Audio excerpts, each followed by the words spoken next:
بسم الله الرحمن الرحيم، وبه نستعين. وأصلي وأسلم على خير من هدى الناس، رحمة العالمين، سيدنا محمد وعلى آله وصحبه أجمعين. أيها الأحباب في كل مكان، أحييكم من شبكة سلام الإعلامية، هذه القناة المباركة.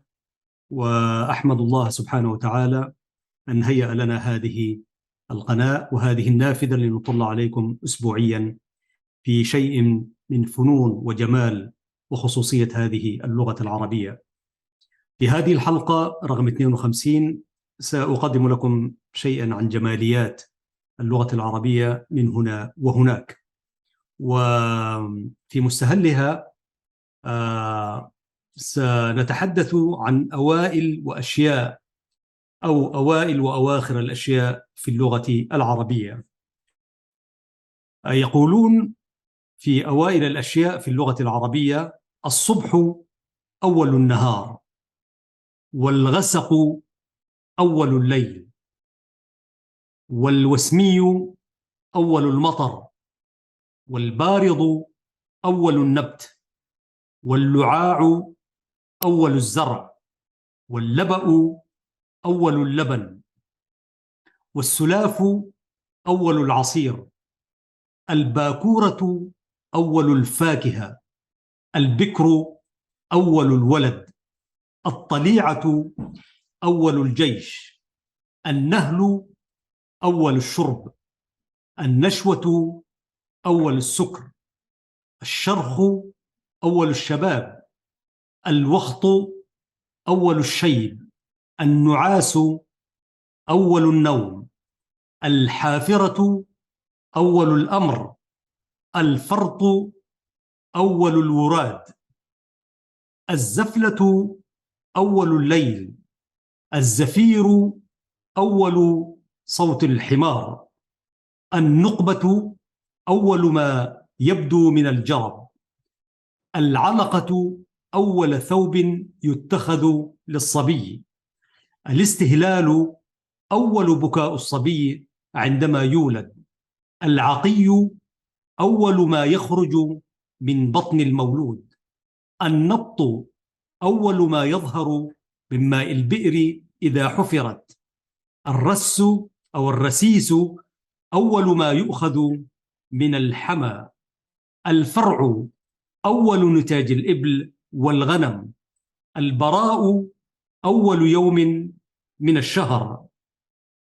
وفيما يتعلق بأواخر الأشياء في اللغة العربية: الأهزع آخر السهام، آخر السهام الذي يبقى في الجعبة، السكيت آخر الخيل التي تجيء في أواخر الحلبة، الغلس والغبش آخر ظلمة الليل، الزكمة والعجزة آخر ولد للأبوين، الكيول آخر صفوف الحرب، الفلتة آخر ليلة من كل شهر أو آخر يوم من الشهر الذي بعده الشهر الحرام، والبراء أول يوم من الشهر، آخر ليالي الشهر، آخر يوم من الشهر، والشهيق آخر صوت الحمار.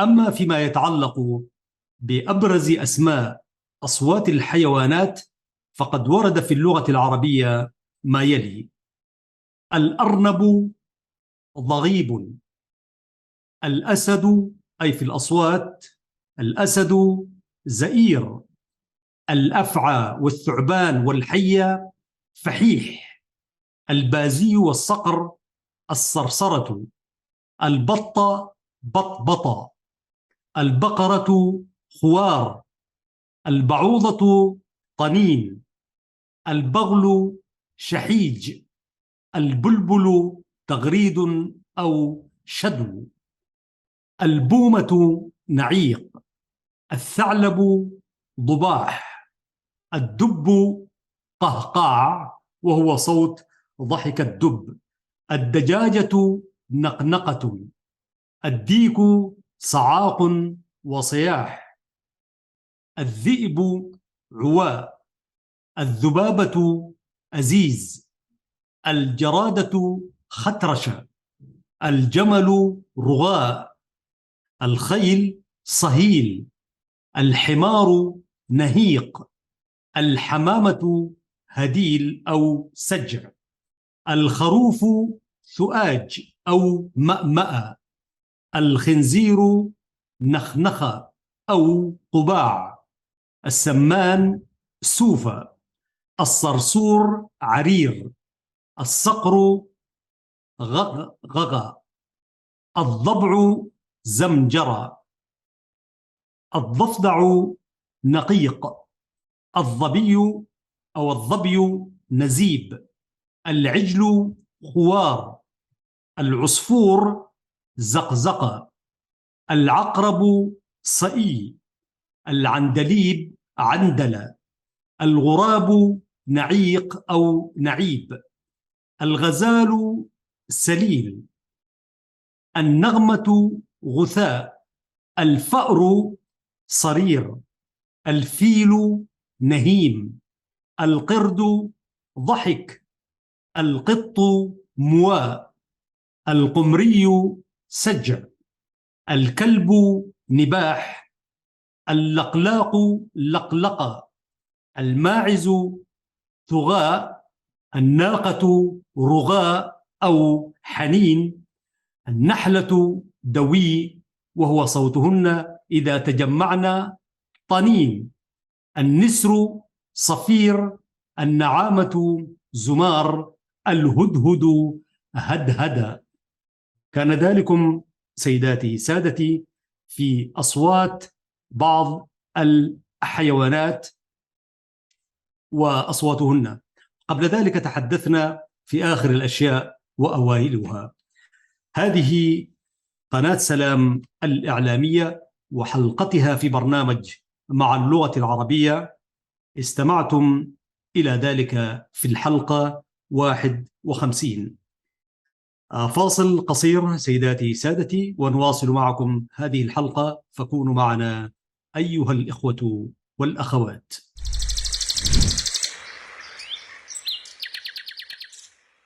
الآن سيداتي سادتي، وبما أننا في شهر سبتمبر، هذا الشهر الهام في حياة الشعب الإريتري، وهو ذكرى إعلان كفاحه المسلح. كان ذلك في العام 1961 بقيادة الزعيم الشهيد البطل القائد الشيخ حامد إدريس عواتي رحمة الله عليه وعلى كل الرفاق. وتمر هذه الذكرى، هذه الأيام، في الذكرى 61 لإعلان الكفاح المسلح، ونحن نسميه عيد الثورة الإريترية. كنت قد كتبت قصيدة في العام الماضي تحت عنوان قسم. يسرني آنساتي سيداتي سادتي أن أقرأ لكم هذه القصيدة في هذه الحلقة في برنامج مع اللغة العربية. قسم. وأقسم يا وسيم العمر أنك حلمنا الأكبر، وأقسم يا وسيم العمر أنك حلمنا الأكبر، وأنك للضحى مرسى إذا الشعث الهلامي تغطانا وأوحل عمرنا الأزهر، ستبقى أنت رايتنا ورأي القلب ما أبصر. إذا ضاقت بنا الدنيا، إذا ضاقت بنا الدنيا وهول في السرى الأشتر، نلوذ بمجدكم زهوا ويشدو فجرنا الأنظر. وما أدراك يا أكبر، وما أدراك يا أكبر، تعال إلي مجدولا ومعسولا بعطر الحب، خير الحب ما أثمر. ويا أكبر، تظل جيادنا الصفواء يدك صهيلها المأمون حصن جدارنا الأعور. وما أدراك يا أكبر، أما تدري بأن الشعب قد أدبر، أما تدري بأن الشعب قد أدبر، وأن المنبت المخضر قد أصفر، وأن القوم قد باعوا كرامتهم بحفنة ماء ما رووا حلوقهم وما أنجوا نجاستهم، وداسوا كل مكرمة، وباعوا العطر والياقوت والعنبر. وما أدراك يا أكبر. أهم نكثوا؟ أجل، نكصوا على عقبيهم، انتكسوا عن العهد الذي صغناه واشحناه عطر دمائك الأبهر. تزاحم كلهم عريا وما ردوا بضاعتهم، وساد الكاذب الأفاك جندل المأمون في المخفر. وما أدراك يا أكبر. ففي المخفر كرامة أمة يقتات من قيح لحومها الخنجر، وفي المخفر أكاذيب ملفقة يحرر سوء كذبتها عتل بل كذوب فاسق أفجر. وما أدراك يا أكبر. هناك في العنبر أنين الجوهر العذراء يشق عويلها الأحزان، تكتم روحها اللعنات والطاعون في العنبر. تعالى نحكي للأقدار سؤددا بعناه للصعلوك والدجال والعسكر. تعالى نحكي للأقدار سؤددا بعناه للصعلوك والدجال والعسكر. وما قبضت أيادينا سوى الآهات والتهميش في المهجر. وما أدراك يا أكبر. ففي الوطن الذبيح الشهدي غنى الفاجن الماجن الحراق باسم الفاعل المفعول قهقه ملء شدقيه لعين ماجن أحقر. وتهنى في هوى الديجور مزقنا صحائفنا أمام العابث الأصغر. وما أدراك يا أكبر. وفي وهم لذي وهم نسمي أنفسا وهنت صناديد الغد البسام، أولي الطول والصولات جاعل الظلمات ربيعا يورق العناب والعنبر. وما أدراك يا أكبر. ولا عناب للأيلول وذاك الماء قد أنذر. تلاشت عزة شمخت وتاهت في الفلوات ملطخة بالوزر السياسي المضمق بالتدليس والإسفاف والزعتر.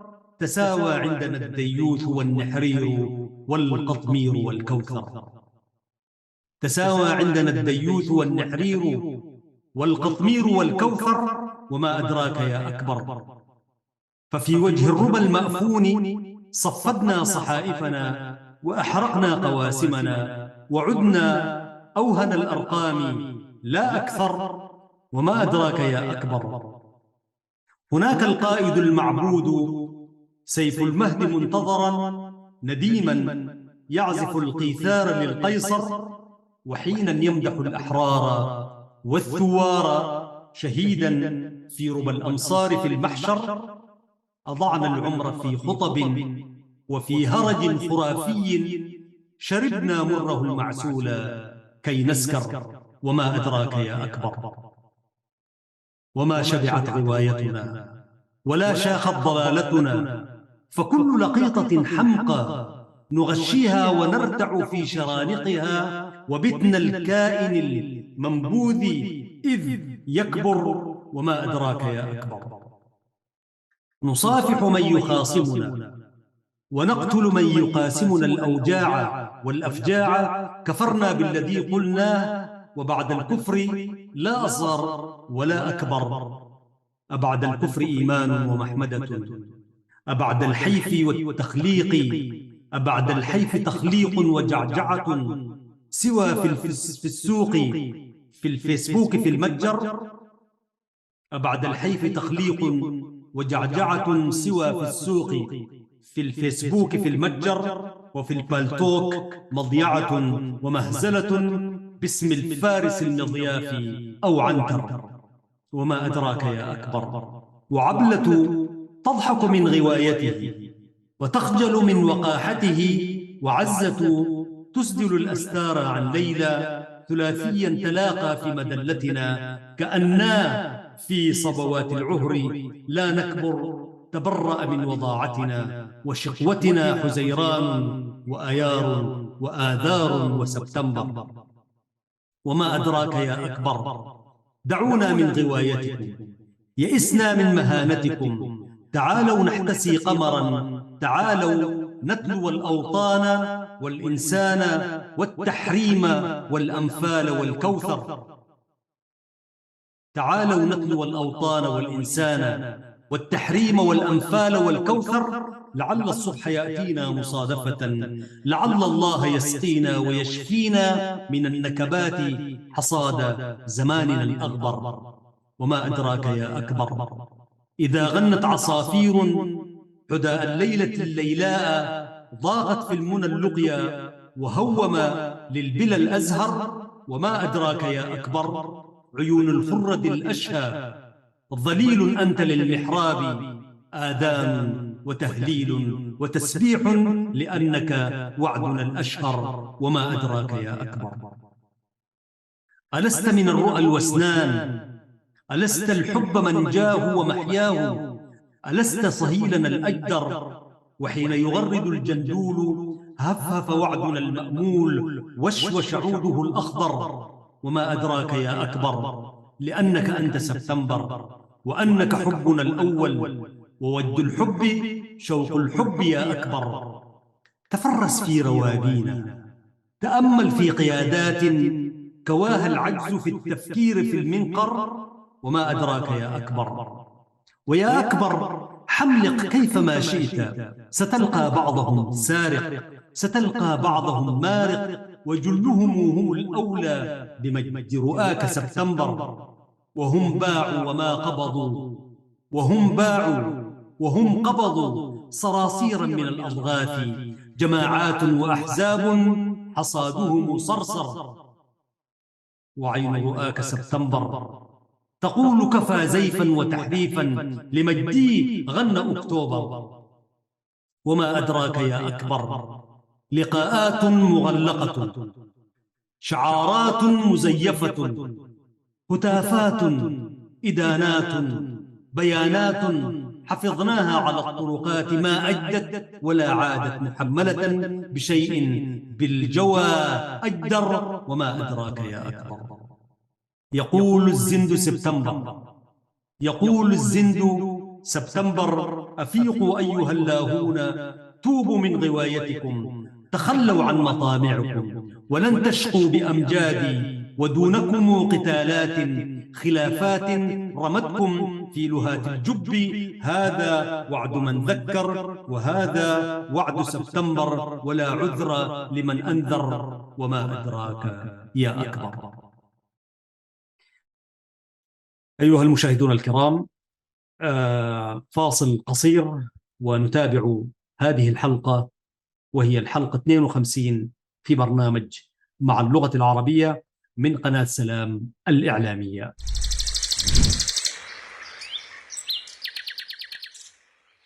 أحييكم مرة ثانية من جديد مشاهدينا ومستمعينا الأعزاء في قناة سلام الإعلامية، وهذه الحلقة رقم 52 في برنامج مع اللغة العربية. استمعتم إلى فقرتين، الآن نأتي إلى الجزء الأخير من حلقة هذا اليوم، وهي في جمال اللغة العربية. بين الهوان والهوى، قالوا سئل بعض البلغاء عن الهوى أي الحب، فقال هوان سرقت نونه. الهوى هوان سرقت نونه. وقال شاعر نون الهوى من الهوى مسروقة، فإذا هويت فقد لقيت هوانا. أعيد البيت: نون الهوان من الهوى مسروقة، فإذا هويت فقد لقيت هوانا. ومن جمال هذه اللغة أي اللغة العربية، يقال كلام بفتح الكاف، وهي الكلام المتداول بين الناس. أما كلمة كلام بكسر الكاف فهي الجروح، تقول به كلام. أما الكلام بضم الكاف فهي الأرض اليابسة الصلبة. كلام وكلام وكلام. قيل في ذلك تيم قلبي بالكلام، تيم قلبي بالكلام وفي الحشا منه كلامي، فسرت في أرض كلامي لكي أنال مطلبي. وقال آخر في جمال اللغة العربية: سئل أحدهم من أسعد الناس، من أسعد الناس، فقال من أسعد الناس. شوف تغيير الحركات كيف يؤدي إلى معنى جميل. من أسعد الناس فقال من أسعد الناس. ومن عجائب اللغة العربية ومن أبلغ ما قالته العرب: النساء هن الدواهي والدوى هن. النساء هن الدواهي والدوى هن، لا طيب للعيش بلا هن والبلا هن. تتوقف على طريقة القراءة. النساء هن الدواهي والدوى هن، لا طيب للعيش بلا هن والبلا هن.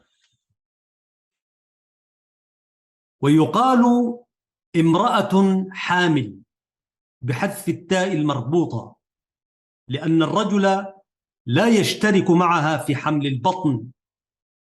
ويقال امرأة حاملة بالتاء إذا حملت شيئا على ظهرها، لأن الرجل يشترك معها في هذا الحمل.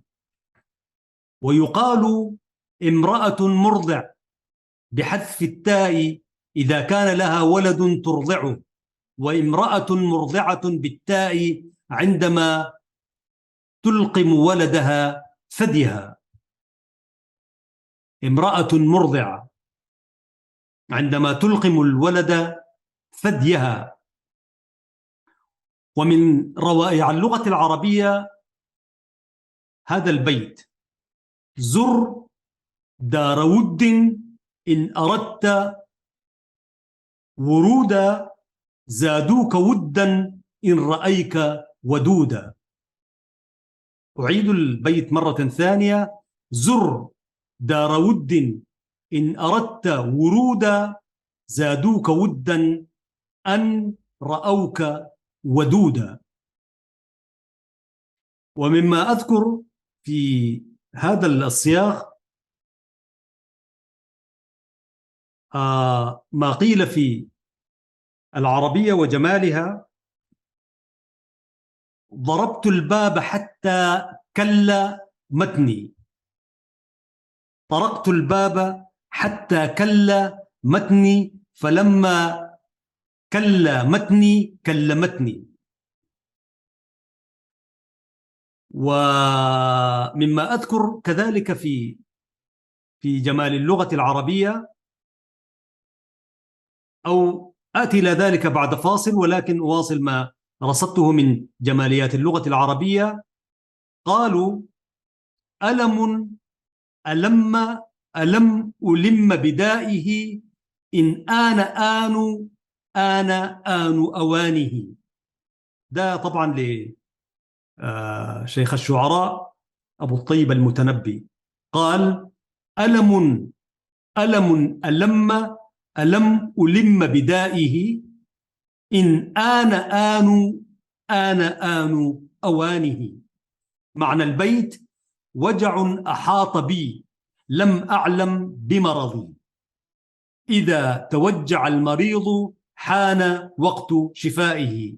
أعيد البيت مرة ثانية ونترحم على شاعرنا المتنبي. يقول: ألم ألم بدائه إن آن أوانه. وقيل في اللغة العربية: هي شريان حضارتنا النابض، هي شريان حضارتنا النابض ووجه ثقافتنا المشرق، تتجلى فيها عظمة التراث وتتدفق منها شلالات العطاء. هي سيدة اللغات، هي عروس اللغات، هي لغة أهل الجنة لغة القرآن الكريم هي لغتنا العربية الجميلة. ومما قيل في هذه اللغة: ما خانت العربية متكلما في حضرة التعبير. ما خانت العربية متكلما في خانة التعبير، إنما يخون التعبير من قصر في حق عربيته. وقالوا: تعلموا العربية فإنها تثبت العقل وتزيد في المروءة. هذا ما قاله سيدنا الخليفة عمر بن الخطاب رضي الله عنه. تعلموا العربية فإنها تثبت العقل أو تثبت العقل وتزيد في المروءة. وحقيقة هذه اللغة فيها قدر كبير من المروءة والجمال والشهامة. والله هذه اللغة، ولسر يعلمها الله سبحانه وتعالى، أنزل بها كتابه الأخير، وأرسل بها نبيه خاتم الأنبياء والمرسلين محمد صلى الله عليه وسلم لهذه الأسرار التي بها حقيقة. وقيل في العربية: لغتي وأفخر إذ بليت بحبها، فهي الجمال وفصلها التبيان. لغتي وأفخر إذ بليت بحبها، فهي الجمال وفصلها التبيان. عربية لا شك أن بيانها متبسم في ثقره القرآن. يا سلام. وقال شاعر آخر: لا تلمني في هواها، ليس لي عندي سواها، كل يوم أفتديها، كلنا اليوم فداها. لا تلمني في هواها، لا تلمني في هواها، ليس لي لغة سواها، كل يوم أفتديها، فبها العقل تناهى، إلى آخر ما ورد. إن شاء الله أنا بعدين حاجي أشوف الأبيات لأنه هي محفوظة منذ زمن طويل. لا تلمني في هواها، ليس يحلو لي سواها، سأتي بعد ذلك إن شاء الله. وقيل في أجمل ما قيل عن اللغة العربية: امرأة دخلت على الخليفة هارون الرشيد وهي من قوم قد قتل الخليفة رجالها، فقالت: أقر الله عينك. دخلت امرأة على هارون الرشيد وهي من قوم قد قتل الخليفة رجالها، فقالت: أقر الله عينك وفرحك بما آتاك وأتم سعدك، لقد حكمت فقصدت. القصد يعني. فسأل أصحابه عن قصدها فقالوا: ما نراها قالت إلا خيرا. قال: ما أظنكم فهمتم ذاك. أما قولها أقر الله عينيك أي أسكنها عن الحركة. انظر إلى هذه البلاغة. ماذا قالت له؟ قالت له: أقر الله عينك وفرحك بما آتاك وأتم سعدك، لقد حكمت فقصدت. فقال شارحا لمقولتها البليغة: أما قولها أقر الله عينيك أي أسكنها عن الحركة، وإذا سكنت العين عن الحركة فقد عميت. وأما قولها وفرحك بما آتاك فأخذته من قوله تعالى: حتى إذا فرحوا بما أوتوا أخذناهم بغتة وهم لا يشعرون، في الآية الكريمة. حتى إذا فرحوا بما أوتوا أخذناهم بغتة. وأما قولها وأتم الله سعدك فأخذته من قول الشاعر: إذا تم أمر بدا نقصه ترقب زوالا إذا قيل تم.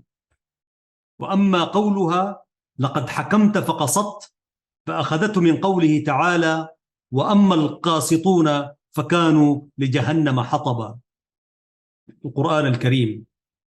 هذه كانت نباهة هارون الرشيد وفصاحة امرأة عربية وجمال لغتنا هذه. وقيل: إن ظل مبتدأ كوني له خبرا، وتممي جملة الأشواق في فيه. هذا حبيبك مرفوع بضمته، فأكثري ضمه فالضم يشفيه. كلام أنا أقرأه مرة ثانية. إن ظل مبتدأ الحبيب كوني له خبرا، الزوج يعني.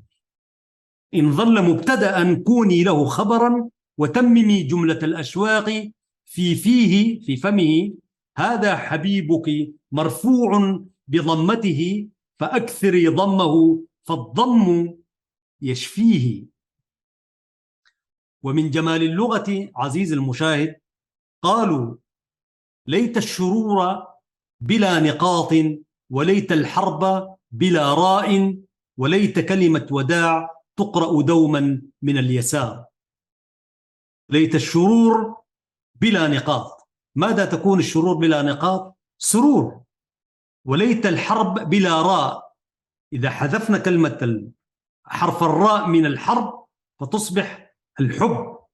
وليت كلمة وداع تقرأ دوما من اليسار، اللي هي عادوا.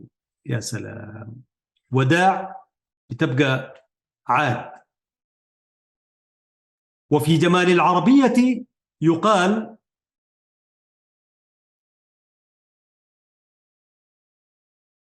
هذه اللغة التي نعشقها أيها الإخوة والأخوات، فيها كثير من الأشياء التي والله ما موجودة في كثير من اللغات. نحن لا نعرف لغات كثيرة، لكن هذا عهدنا وهذه غناها.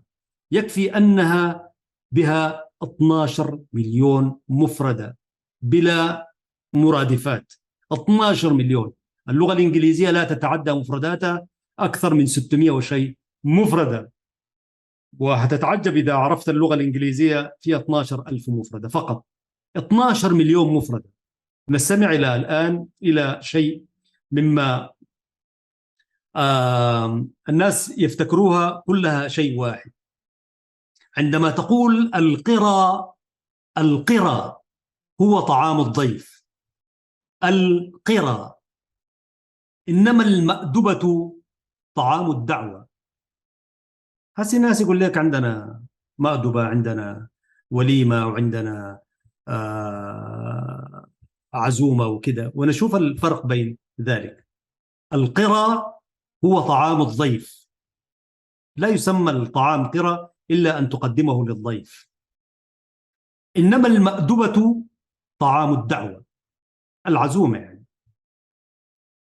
أما التحفة هو طعام الزائر، طعام الزائر الذي يزورك، إنما الضيف سيقيم معك. شوف الفرق حتى بين الزائر والضيف. التحفة هو طعام الزائر، والوليمة طعام العرس. الوليمة ليست المأدبة. قد تدعو الناس إلى مأدبة طعام دعوة، افتتاح شيء أو تكريم أو شيء من ذلك. الوليمة طعام العرس، الزواج. إنما الخرس بالسين، الخرس طعام الولادة. وعند حلق شعر المولود العقيقة. هسه الناس تقول العقيقة. العقيقة لا بد أن تكون ساعة حلق شعر المولود، لكن العقيقة الناس بيسموها تسمى الخرس. والنقيعة، النقيعة طعام القادم من سفر. طعام القادم من سفر، الجايك من سفر تقدم له الأكل فتسمى النعيقة أو النقيعة، عفوا. النقيعة طعام القادم من سفر. أما الوظيمة، الوظيمة طعام المأتم. الوظيمة اللي بيعملوه في الصدقة يعني. لغة ينبغي أن تقال وظيمة، طعام المأتم. والوكيرة، الوكيرة طعام البناء. يعني أنت مثلا قاعد تبني بيت فتقدم للذين يبنون البيت طعام، فهذه تسمى الوكيرة، طعام البناء.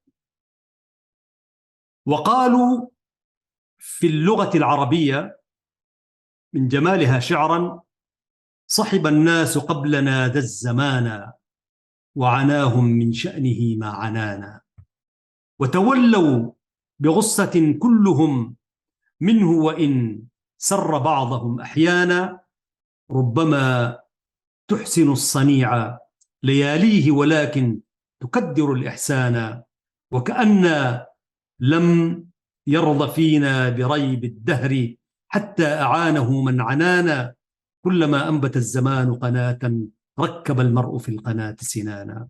أبو الطيب المتنبي هذا. كلما أنبت الزمان قناة، ركب في المرء القناة في القناة سنانا، ومراد النفوس أصغر من أن تتعادى فيه وأن تتفانى، غير أن الفتى يلاقي المنايا كالحات، ولا يلاقي الهوانا. ولو أن الحياة تبقى لحي، لعددنا أظلنا الشجعان، وإن لم يكن من الموت بد، إذا لم يكن من الموت بد، فمن العجز أن تكون جبانا، كلما ما لم يكن من الصعب في الأنفس سهل فيها، إذا هو كان.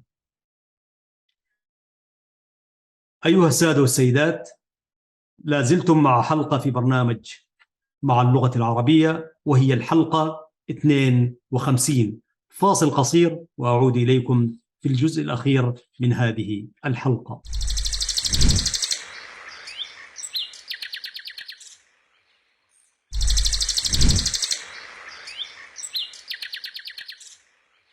عدنا إليكم مشاهدينا الكرام، والعود أحمد إن شاء الله، وبكم دوما نتشرف في هذه القناة المباركة. الآن نأتي وإياكم إلى الفقرة الأخيرة من هذه الحلقة رقم 52 في برنامج مع اللغة العربية. قال الشاعر، الأبيات التي توقفت فيها ولم تسعفني الذاكرة: في هوى هذه اللغة العربية، لا تلمني في هواها، ليس يرضيني سواها، لست وحدي أفتديها، كلنا اليوم فداها، فبها الأم تغنت وبها الوالد فاها، كلنا اليوم فداها، نزلت في كل نفس وتمشت في دماها، فبها الأم تغنت وبها الوالد فاها، وبها الفن تجلى وبها العلم تباها، كلما مر زمان زادها مدحا وجاها، لغة الأجداد هذه رفع الله لواها، فأعيد يا بنيها نهضة تحيي رجاها، لم يمت شعب تفانى في هواها واصطفاها. لغة الحياة، الإنسان يعيش بهذه اللغة، وإن شاء الله نحن سنستضيف أناس متخصصون في هذه اللغة ولغات أخرى لجعل مقارنات إن شاء الله بإذن الله. وعلى الرغم من هذه الجماليات الجميلة وما تتميز به هذه اللغة، لكن نعاها حافظ إبراهيم من أشهر شعراء العرب في العصر الحديث، له الرحمة والمغفرة، وله ميراث كبير من القصائد في حب هذه اللغة التي رسخت في وجدان محب الشعر العربي.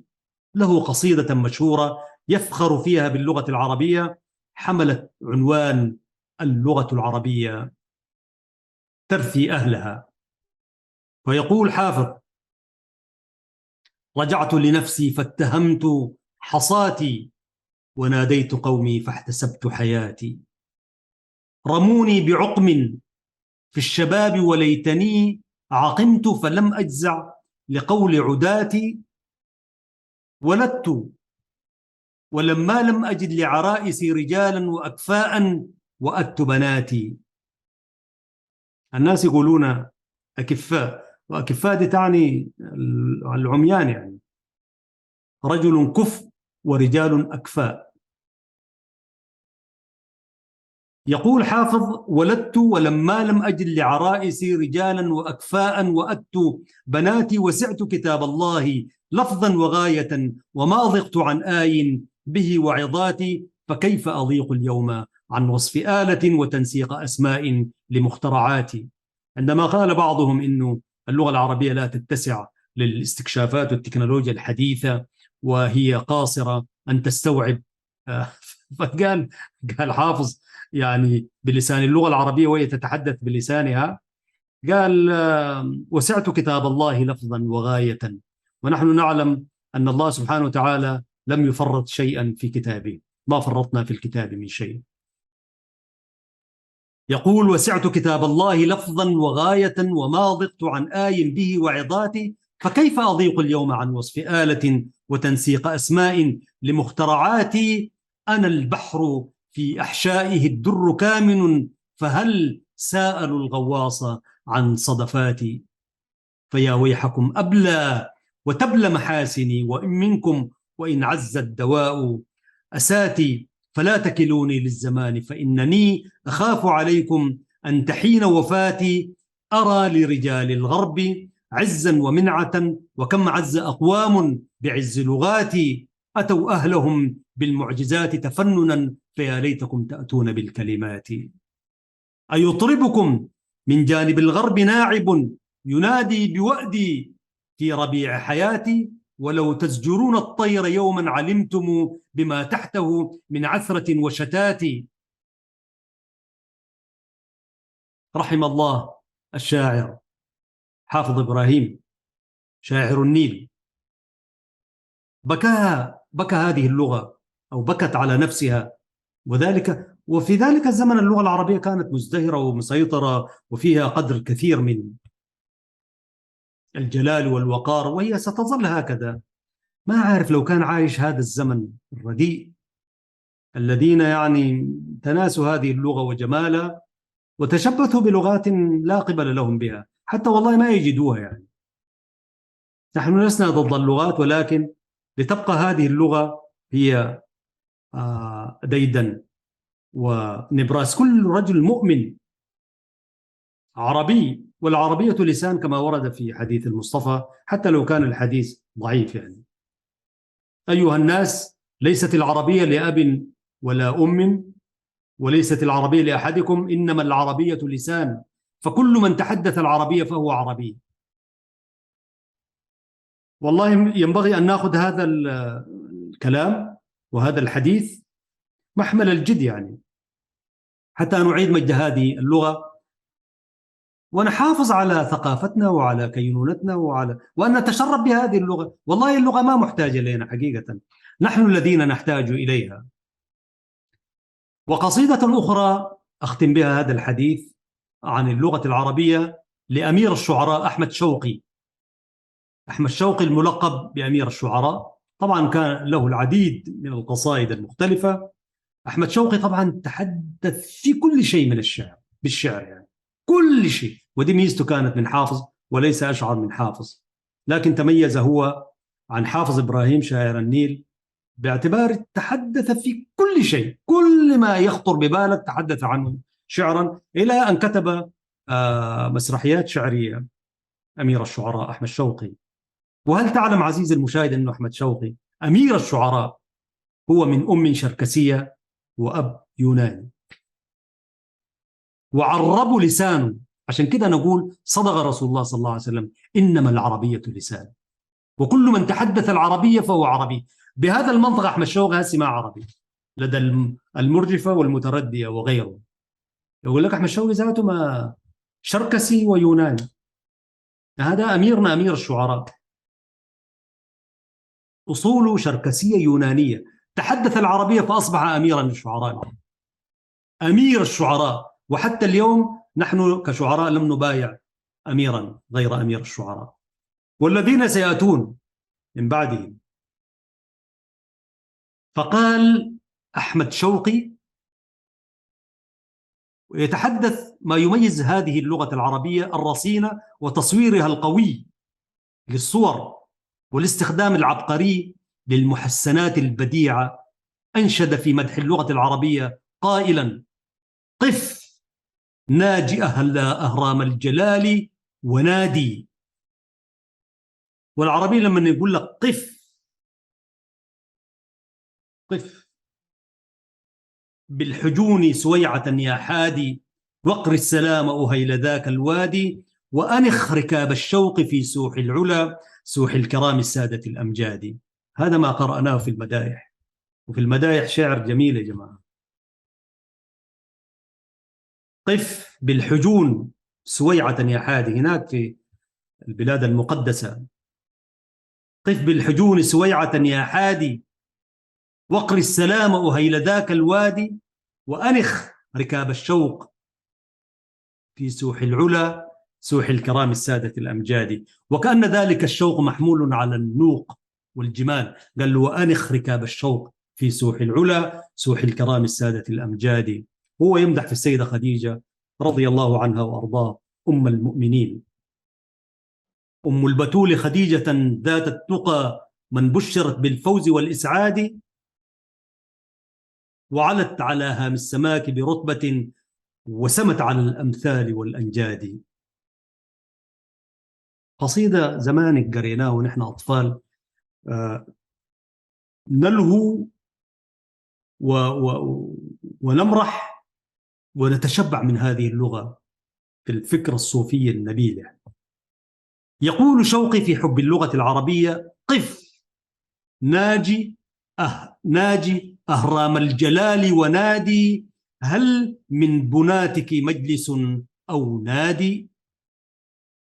يتساءل أحمد شوقي رحمة الله عليه، يقول: قف ناجي أهرام الجلال ونادي، هل من بناتك مجلس أو نادي، نشكو ونفرع فيه بين عيونهم، إن الأبوة مفزع الأولاد. ونبثهم عبث الهوى بتراثهم، من كل ملق للهوى بقيادي، ونبين كيف تفرق الإخوان في وقت البلاء تفرق الأضداد.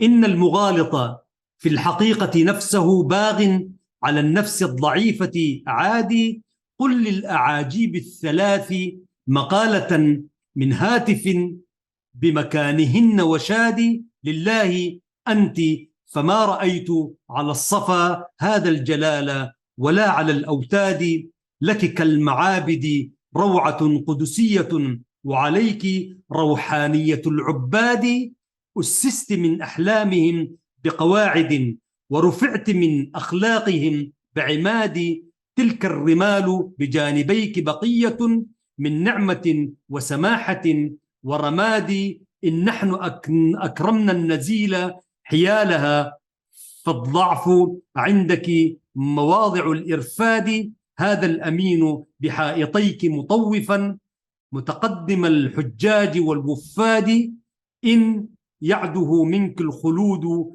فشعره باق، وليس بنيانه لنفاد، إيه أمين لست كل محجب في الحسن من أثر العقول وبادي، قم قبل الأحجار والأيدي التي أخذت لها عهدا من الآباد، وخذ النبوغ عن الكنانة إنها مهد الشموس ومسقط الآراد، أم القرى إن لم تكن أم القرى.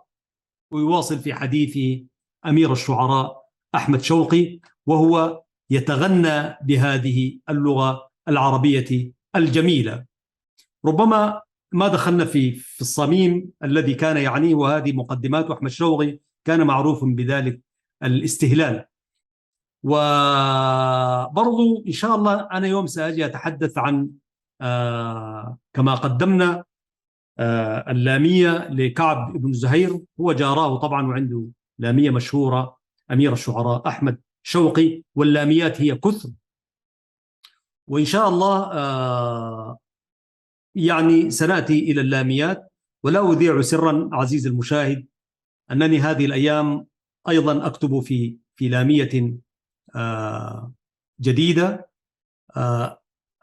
لن أفصح عنها ولن أقرأها كاملا اليوم، لكن خلونا نقول جانب من الأبيات، وأنا كتبت برضو على وحي سبتمبر، ستكون هي تحت عنوان لامية، على غرار ما أكتب من أشعار. يعني دار أريح نفسي من العناوين، فبسمي النونية، وكانت قبلها الميمية، والآن بكتب في اللامية. يعني يشرفني أقرأ لكم بعضا من الأبيات منها إن شاء الله. بعد ما أكملها أخص قناة سلام الإعلامية التي أشرف بالحديث إليكم عبرها. يشرفني جدا أنه أقرأ لكم القصيدة بعد ما تكتمل بحوله تعالى كنشر لها. يعني سأخص هذه القناة بإذن الله. فبقول أنا في اللامية التي أنا بصدد كتابتها، وصلت فيها 50 بيتا حتى الآن، ولكن إن شاء الله في أفكار كثيرة دار أقولها ما كملتها، لم أكملها بعد. فأقرأ لكم أبياتا منها في ختام هذه الحلقة. أقول: ألا بلغا عني فدى الروح قبلة، ألا بلغا عني فدى الروح قبلة، وأيلولا خصاه بلهف التواصل، ومدا عناقا قد تقاصر وصلها على رفرف بيض الحسان العنادل، هياما وتحنانا مفداه تالدا بنصر ترقاه حماة الأصائل، وقولا بأن الخلف ما عاد بينهم أبي أشم باسل نسل باسل، هوانا غدوا في جوقة الخلف جلهم، شراذم يشدوهم نفاق المخاتل، فقد ساسهم قولا وفعلا مجاهرا عتل جهول بل زنيم ابن جاهل.